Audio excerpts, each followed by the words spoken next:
Hello, baby. Want a kiss?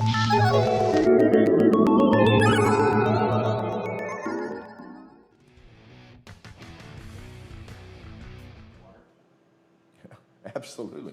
Is there a power threat to power and water? We know for a fact.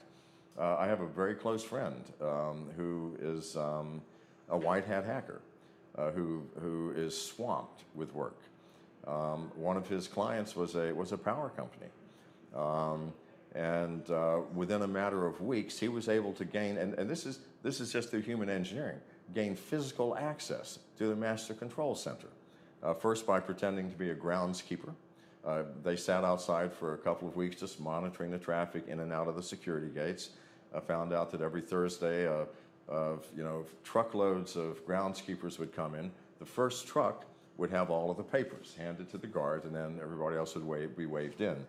So they went and they bought uniforms that looked like the groundskeepers' uniforms, got them stained up with grass and dirt, and got a bunch of hoses and mowers and things and threw them in the back of the truck and simply got in the line. Next Thursday, they were waved on through. And from there, they under their coveralls, they had suits and ties.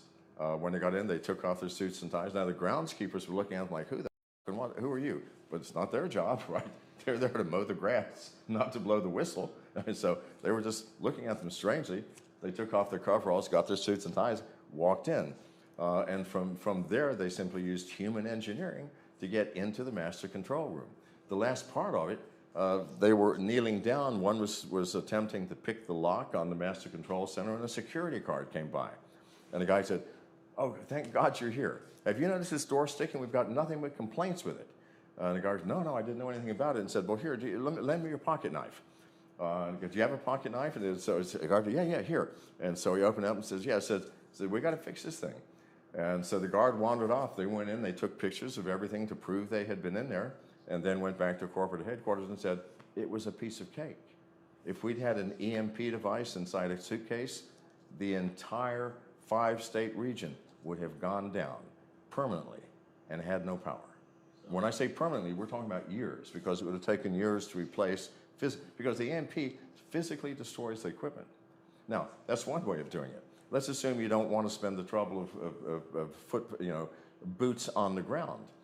From China, you can do the same thing remotely.